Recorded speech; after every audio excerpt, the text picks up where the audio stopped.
सजीव का निर्माण।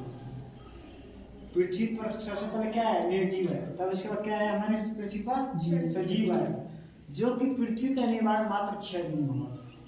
में 6 दिन। तो दैवीय शक्ति के कारण यानी देवी और देवता के शक्ति के कारण मात्र कितने दिन हुआ था, 6 दिन हुआ था।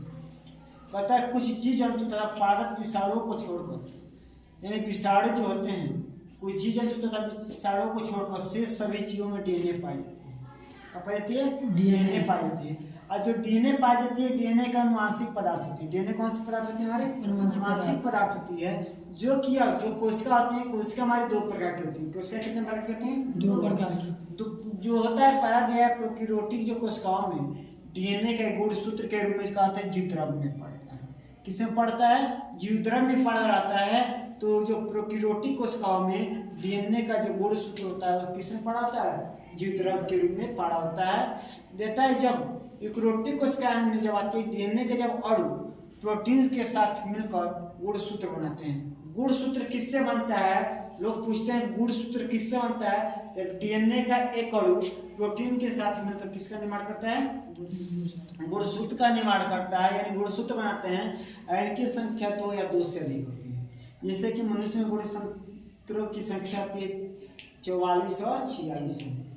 44 और 46 यानी 22 जोड़ी और 23 जोड़ी। देता है कि अब इनकी संख्या 2 या 2 से अधिक होती है।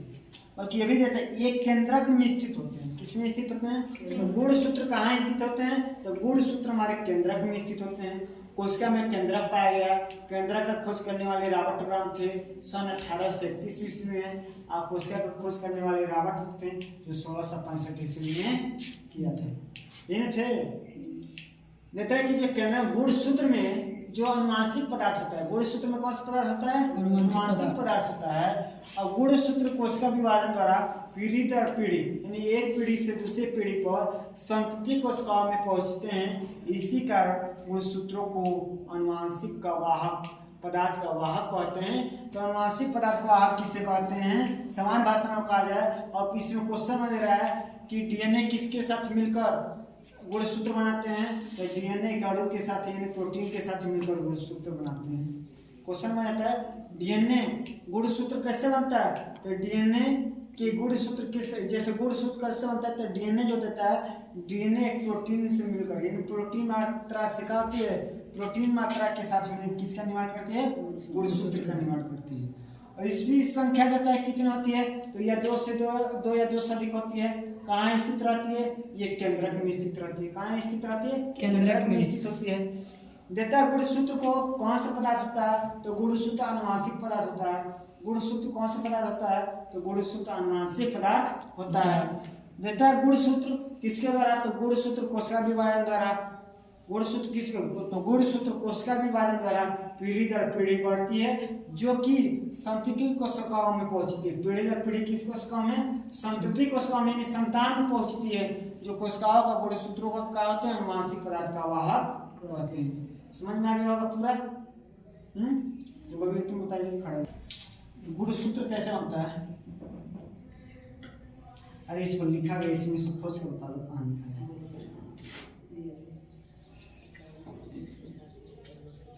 सब ढेर बच्चे नहीं जा रहे। सीता तुम बताओ गुणसूत्र कैसे बनते हैं।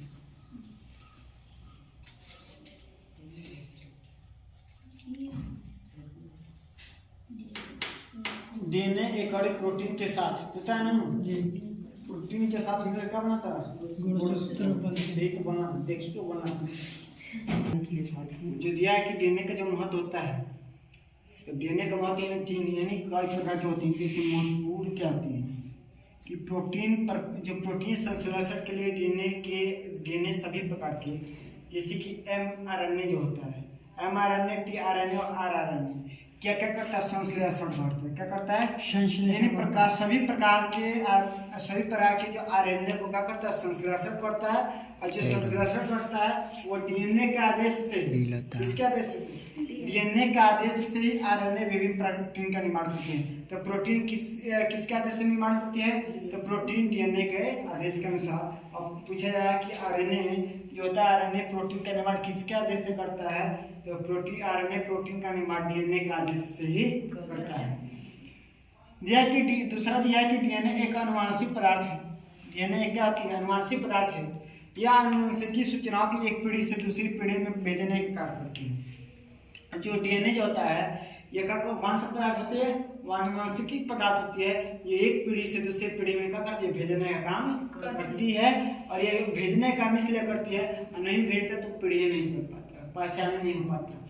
तो पता है पहले के लोग आते थे तो जैसे बहुत प्रोजन है कहाँ किया कहाँ बसे कोई नहीं जानता है। इसी बहुत लोग बिहार का यूपी में बस गए, यूपी के निवासी हो। जैसे तो अभी दिल्ली में चले जाओ तो हमेशा के लिए तुम दिल्ली में बस जाओ तो यहाँ का निवासी नहीं होगा। कहाँ के निवासी जाओगे? दिल्ली की गोवा होती है, कौन सी होती है? गोवा होती है। शिक्षित में कौन सा राज्य होता है सबसे आगे? तो उत्तर प्रदेश और बिहार होती है। सबसे उत्तर प्रदेश और बिहार के बच्चे डॉक्टर IAS से बनते हैं। और किसी भी बहुत कम जैसे दिल्ली में चले जाओ तो दिल्ली में इतना घना आबादी है, एक पास के जुट होते हैं, जमीन किनेंगे तो एकम में दीवार सटा को घर बनेगा। नेता की डीएनए जो होता है पर्याप्त रूप से अस्थायी अणु होती है। डीएनए हमारी क्या होती है? अस्थायी अणु नहीं होती है। डीएनए हमारी क्या होती है? अस्थायी गुण नहीं होते हैं। ये अस्थायी गुण हैं जो अणु हैं। तो डीएनए पर्याप्त रूप से अस्थायी अणु हैं जो आनुवंशिक परिवर्तन की संभावना कम होती है। तो डीएनए जब हमारी कहती है अस्थायी अणु है तो जिसमें आनुवंशिक परिवर्तन की संभावना जो होती है हमारी कहती है कम होती है। क्यों कम होती है? जब ये अस्थायी है और ये अस्थायी रहती तो इसकी संभावना हमारे कम नहीं रहती, अधिक रहती है। अधिक रहती है। जैसे कि और खा ले 2 किलो पचाने की क्षमता 1 किलो तो कब 1 किलो अधिक नहीं होगा, मुँह पे उल्टी हो जाए। अधिकतर लोग करते हैं उल्टी जाते हो जब